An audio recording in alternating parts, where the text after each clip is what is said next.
Dans quelques instants, vous allez suivre l'histoire de Thomas, un homme qui se prépare à s'expatrier aux États-Unis. Tout d'abord, je vais découper l'histoire en petites phrases et vous les présenter en français. Ensuite, je les dirai en anglais pour que vous puissiez comprendre le contexte. Et enfin, nous pourrons passer à l'analyse et l'apprentissage des mots utiles. Et si tu es nouveau sur la chaîne, mon nom est Luc Labaril, polyglotte parlant 7 langues, le fondateur de l'école en ligne Labaril, où nous avons aidé plus de 300 personnes à parler anglais en 3 mois, à travers des coachings personnalisés, individuels, où tu n'es pas laissé seul dans la nature et livré à toi-même. Donc, si tu utilises l'anglais dans ton quotidien ou que tu souhaites l'améliorer pour décrocher de nouvelles opportunités, voyager sans la barrière de la langue, cette vidéo est pour toi. Let's rock and roll.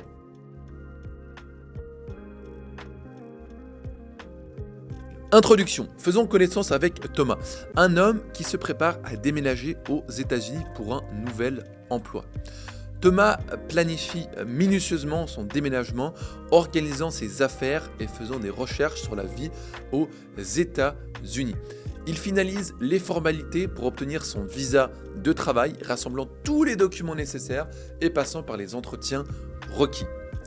Thomas explore les annonces de logement dans la ville où il travaillera, cherchant un endroit confortable pour s'installer.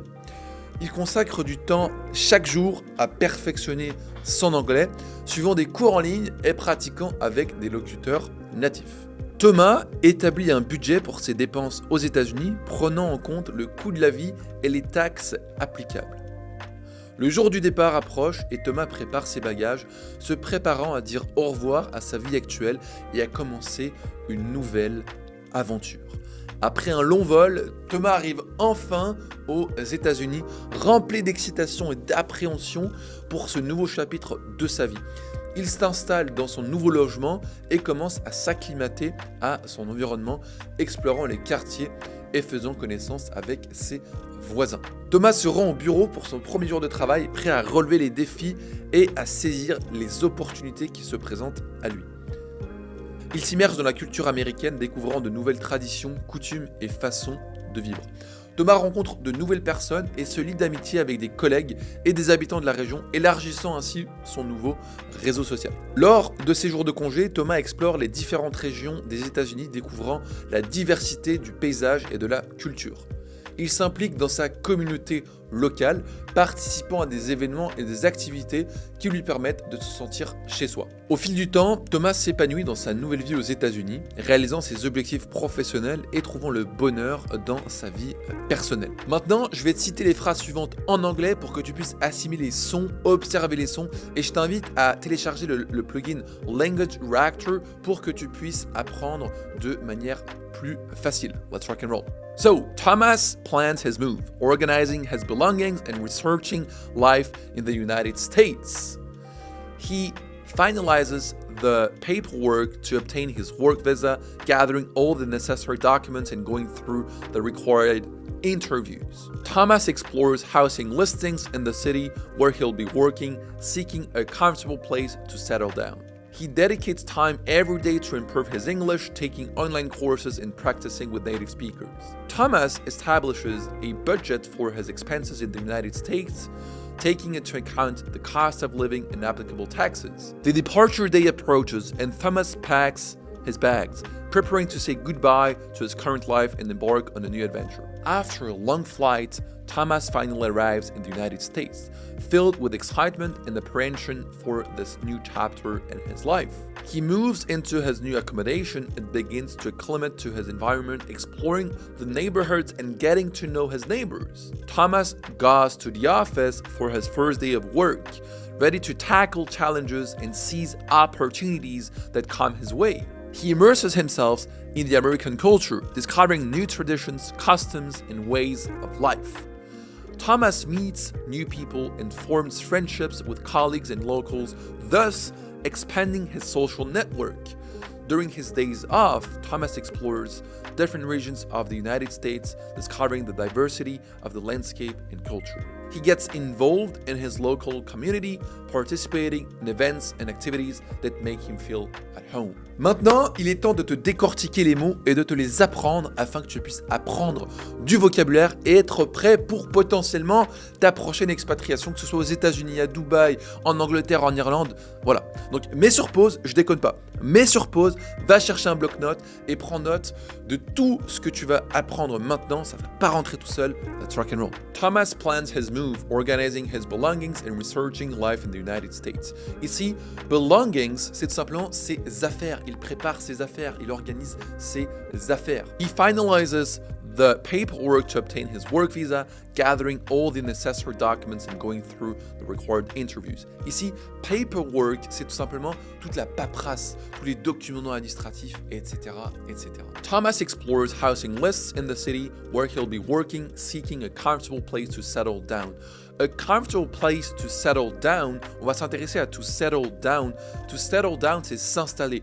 Oh, I'm looking to settle down in the US. I'm looking to settle down in France. Settle down, c'est le s'installer. He dedicates time every day to improve his English, taking online courses and practicing with native speakers. He dedicates time. Il dédie du temps. Il passe du temps tous les jours. He dedicates time. D'accord? Il met du sien. Il met du temps. D'accord? Il est dédié. Il y met du temps. Thomas establishes a budget for his expenses in the United States, taking into account the cost of living and applicable taxes.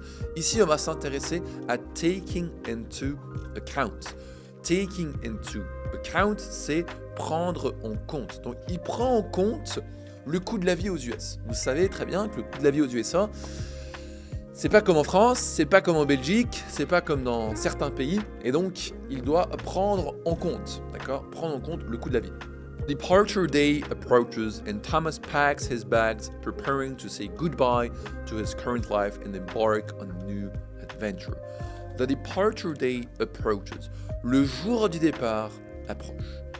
The departure day approaches. Donc, si tu as une expatriation de prévu, si tu as un départ de prévu, un ami qui va partir, no guys, the departure day approaches. Le jour du départ arrive. On est à J-5, J-4, J-2, etc., etc. Ça peut être une bonne phrase que tu peux utiliser. Arrival in the United States. After a long flight, Thomas finally arrives in the United States, filled with excitement and apprehension for this new chapter in his life.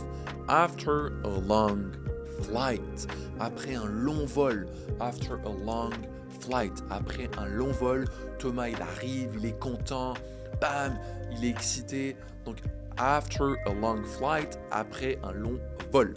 He moves into his new accommodation and begins to acclimate to his environment, exploring the neighborhoods and getting to know his neighbors.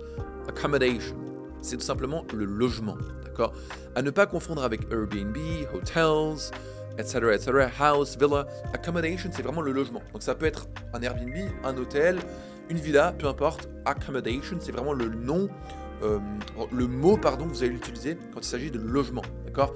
I'm looking for an accommodation in France. I'm looking for an accommodation in the US. Vous êtes en train de rechercher un logement, d'accord? Peu importe, il y a pas, c'est vraiment le mot général pour dire logement. Thomas goes to the office for his first day of work, ready to tackle challenges and seize opportunities that come his way. Ici, on va s'intéresser à tackle challenges. Ici, ça ne veut pas dire tacler, comme au foot ou comme peu importe. Tackle challenges, c'est affronter des challenges. Il est prêt à les saisir. Il est prêt à les affronter. Il est prêt à les entamer, ces challenges, d'accord?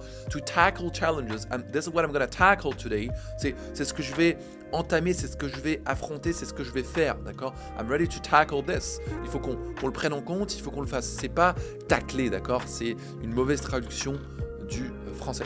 He immerses himself in American culture, discovering new traditions, customs and ways of life. Ici, on va s'intéresser à customs and ways of life. C'est tout simplement des coutumes et des façons de vivre, d'accord? Donc, in different cultures, you have customs and ways of life. Par exemple, aux États-Unis, ils ont des coutumes et des façons de vivre bien différentes des nôtres. Thomas meets new people and forms friendships with colleagues and locals, thus expanding his social network. Ici, on va s'intéresser à thus expanding his social network. Donc, thus qui veut dire donc. Thus expanding his social network.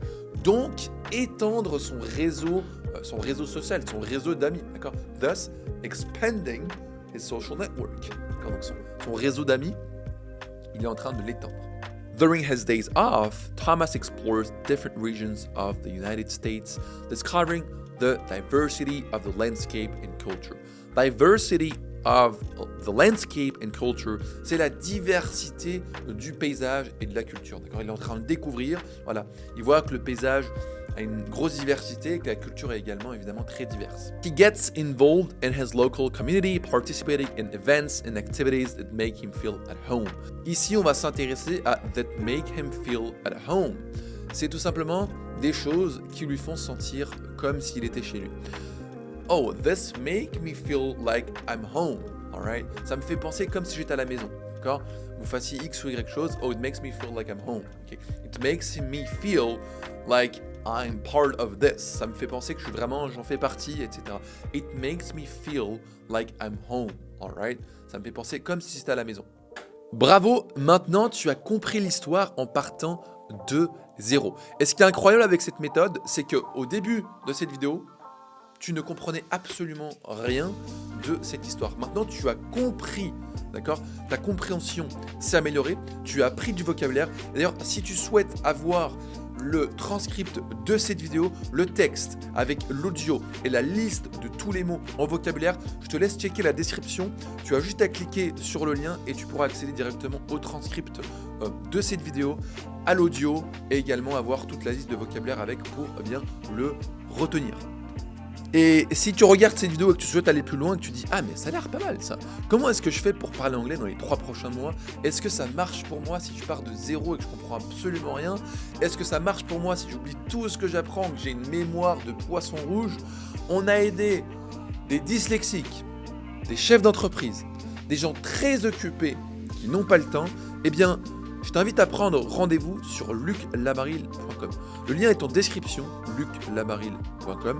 Tu rempliras un formulaire, d'accord, et tu pourras réserver un créneau de ton choix. Attention, je ne veux pas de touristes. Les rôles s'inversent, nous n'avons rien à vous vendre. Mais vous allez faire vos preuves, vous allez nous vendre les raisons qui vous motivent à parler anglais, votre projet à l'étranger, votre prochain voyage ou par plaisir personnel.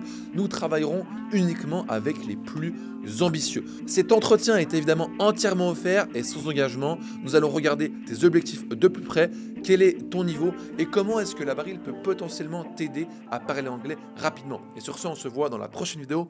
Let's go! Est-ce que vous êtes chaud? Ah, vas-y, on la refait.